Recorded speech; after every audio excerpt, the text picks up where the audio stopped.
Voice of పిఎస్ఆర్కి మిత్రులందరికీ మరోసారి స్వాగతం. కొద్ది రోజుల క్రితం హైదరాబాద్కి చెందిన ఒక క్రిస్టియన్ పాస్టర్ పగడాల ప్రవీణ్ కుమార్ అనే ఆయన రాజమండ్రి సమీపంలో మరణించడం మనందరికీ తెలుసు. ఆ దుర్ఘటన హత్య లేక ప్రమాదమా అన్నది ఇంకా పోలీసు విచారణలో పూర్తిగా తేలలే. పోస్ట్మార్టం రిపోర్ట్ కూడా ఇంకా రావాల్సి ఉంది. అయినప్పటికీ కూడా చాలామంది ఆ ఘటన నేపథ్యాన్ని దృష్టిలో పెట్టుకొని రకరకాల తప్పుడు వార్తలతో థంబ్నెయిల్స్ తయారు చేసి ఆ మృతి సంఘటనను కూడా యూట్యూబ్లో వీడియోలు చేయడం ద్వారా డబ్బు సంపాదించడానికి ఉపయోగించవచ్చు అని భావించడం చాలా బాధాకరం. ఒకవైపు కొంతమంది యూట్యూబర్లు ఇలా ప్రవర్తిస్తుంటే మరోవైపు కొందరు ఇతర మతస్థులు ప్రవీణ్ కుమార్ మృతిని ఎంజాయ్ చేస్తూ సోషల్ మీడియాలో పోస్టులు పెట్టడం, వీడియోలు చేయడం జరుగుతుంది. ఇలాంటి వాళ్ళని చూస్తే అసలు వీళ్ళని మనుషులు అనాలా, మృగాలు అనాలా అని నాకు అనుమానం వస్తుంది. మృగాల్లో కూడా తమ జాతికి చెందిన మరో జంతువు మరణిస్తే అవి బాధపడడం, కలత చెందడం మనందరం గమనిస్తూ ఉంటాం.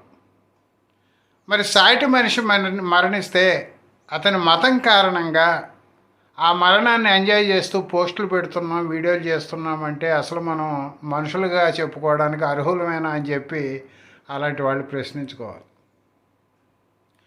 మా మతం సమానత్వాన్ని ప్రబోధిస్తుంది, మా మతం సోదరభావాన్ని ప్రబోధిస్తుంది, మా మతం శాంతిని ప్రబోధిస్తుంది అని చెప్పి సొల్లుకౌరు చెప్పేవాళ్ళు చాలామంది ఉన్నారు.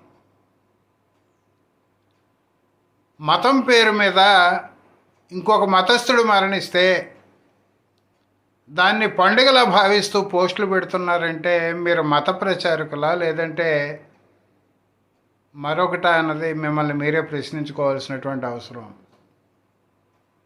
ఒక ఆయన మా మతం జోలికి వస్తే యాక్సిడెంట్లో ఇలాగే మరణిస్తారని చెప్పి సోషల్ మీడియాలో కామెంట్ పెట్టాడు.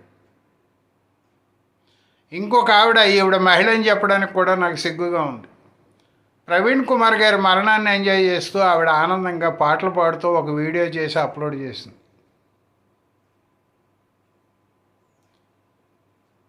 మరొక ఆయన అయితే తెల్లారులు ఇస్తే క్రైస్తవుల్ని గొర్రెలు గొర్రెలు గొర్రెలు అంటాం తప్ప మరో పని లేదు ఆయనకి.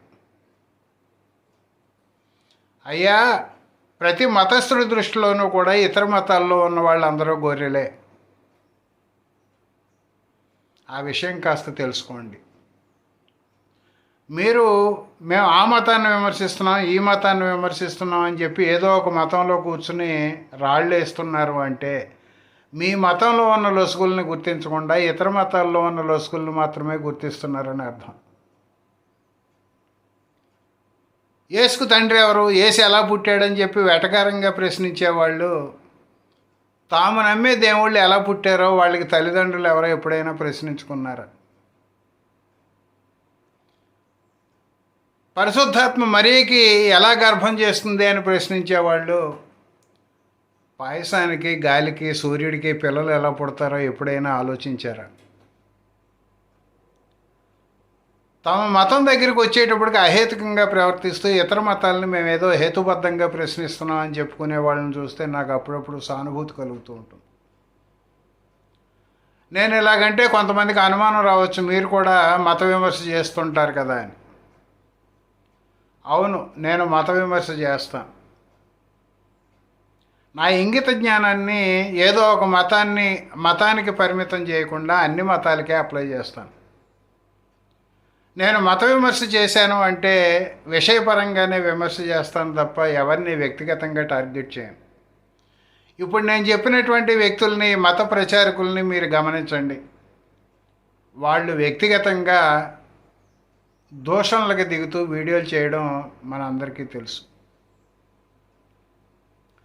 సాటి మనిషిని గౌరవించలేని వాళ్ళు, వ్యతిరేక అభిప్రాయాన్ని సహించలేని వాళ్ళు మా మతం చాలా గొప్పది, మా మతం సహనాన్ని బోధిస్తుంది అని చెప్పుకోవడానికి అర్హులు కాదు.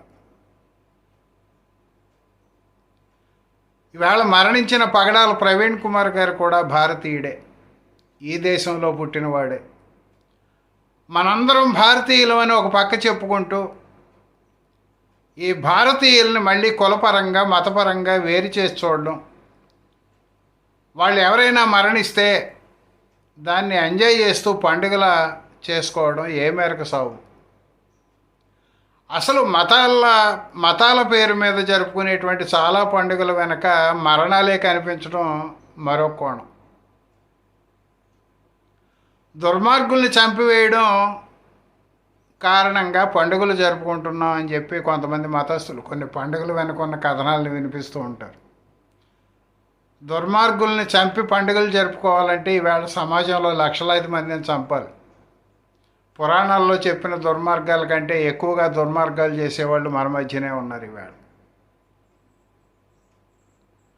ఈ దేశంలో పుట్టి పెరిగిన వాళ్ళని సోదరభావంతో గౌరవించలేని వాళ్ళు, మతం పేరు మీద ఇతర మతస్థుల్ని దూషించేవాళ్ళు, ద్వేషిస్తూ వీడియోలు చేసేవాళ్ళు, వాళ్ళు మరణిస్తే పండుగలా జరుపుకుంటూ పోస్టులు పెట్టేవాళ్ళు, వీడియోలు చేసేవాళ్ళు నిజమైనటువంటి సమాజ ద్రోహులు అని చెప్పి నేను భావిస్తాను. ఇంతకు మించిన ద్రోహులు మరి ఎవరో ఉండరు. మేము మతాన్ని ప్రమోట్ చేస్తున్నాం, మతాన్ని ఉద్ధరిస్తున్నాం అని చెప్పి మత ప్రచారకుల వేషం వేసి తమ వీడియోల్లో బ్యాంక్ అకౌంట్ల నెంబర్లు ఇచ్చి, ఫోన్పే నెంబర్లు, గూగుల్ పే డీటెయిల్స్ ఇచ్చి మాకు సాయం చేయండి, మీ ఆర్థిక సాయం మాకు అత్యవసరం అని చెప్పి వీడియోలు చేసే వాళ్ళని ఎవరిని మతస్థులు నమ్మొద్దని చెప్పి నేను విజ్ఞప్తి చేస్తున్నా. మతం పేరు మీద దండుకునే వాళ్ళందరూ మతాన్ని దోచుకోవడం వృత్తిగా పెట్టుకున్న వాళ్ళే తప్ప నిజానికి మతాన్ని ఉద్ధరించే వాళ్ళు కాదు. మతాన్ని ఉద్ధరించడం అంటే మతంలో సంస్కరణ తేవడం, ఆ మతంలో ఉన్న లొసుగుల్ని గుర్తించి, ఆ మతంలో ఉన్న అమానవీయ కోణాలని గుర్తించి, ఆ మతంలో ఉన్న మౌఢ్యాన్ని గుర్తించి దాన్ని సరిచేయడానికి ప్రయత్నించే వాళ్ళు మత ప్రచారకులు లేదా సంస్కర్తలు అవుతారు. మతాన్ని అడ్డం పెట్టుకుని డబ్బు సంపాదించడానికి ప్రయత్నం చేసేవాళ్ళు ఎప్పుడూ కూడా ఆ మతంలో ఉన్న చెడు గురించి ఎక్కడా ప్రస్తావించరు. ఇతర మతాల్లో ఉన్నటువంటి దుర్గుణాల గురించే ఎంతసేపు ఎత్తి చూపుతూ ఉంటారు. అలా ఎత్తి చూపే కొంతమందికి భజన పరులు కూడా ఉండడం, వాళ్ళు ఏ వీడియోలు చేసినా ఏ పోస్టులు పెట్టినా ఆహా ఓహో అనడంతో వీళ్ళు మరింత రెచ్చిపోతున్నారు. మతస్థులందరికీ నేను చేస్తున్న విజ్ఞప్తి ఒకటే, మతం పేరు మీద డబ్బు దండుకునే వాళ్ళని దయచేసి దూరంగా పెట్టండి. దశమ భాగాల పేరుతోనో, మీ ఆర్థిక సాయం చేస్తే మేము మత ప్రచారం ఇంకా బాగా చేస్తామనే పేరుతోనో డబ్బులు దండుకోవడానికి వచ్చిన వాళ్ళని మత ద్రోహులుగా పరిగణించండి. ఆ పరిస్థితి వస్తే తప్ప సమాజం బాగుపడే అవకాశం లేదు. ఈవేళ పగడాల ప్రవీణ్ కుమార్ గారు మరణిస్తే ఆ కుటుంబానికి సానుభూతి ప్రకటించాల్సింది పోయి, ఆ కుటుంబ సభ్యులకి సానుభూతిని ప్రకటించాల్సింది పోయి ఈ రకంగా వికృత చేష్టలకు పాల్పడడం అనేది చాలా బాధాకరం. ఆలోచించండి, మనం ఆటవిక యుగంలో జీవిస్తున్నామా, ఆధునిక యుగంలో జీవిస్తున్నామా?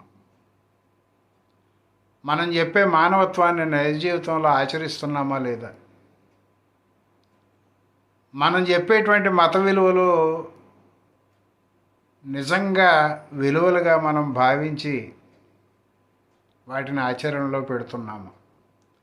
మతం పేరు మీద అంతకంతకు దిగజారిపోతున్నాము? ఈ ప్రశ్నలు ప్రవీణ్ కుమార్ గారి మరణం నేపథ్యంలో సోషల్ మీడియాలో వీడియోలు పెట్టిన వాళ్ళు, పోస్టులు పెట్టిన వాళ్ళు అందరూ కూడా పరిశీలించుకోవాల్సిన అవసరం ఉంది అని చెప్పి మనవి చేయక తప్పడం లేదు. చివరగా పగడాల ప్రవీణ్ కుమార్ గారి మరణానికి వారి కుటుంబ సభ్యులందరికీ నా ప్రగాఢ సానుభూతిని తెలియజేస్తూ సెలవు తీసుకుంటాను.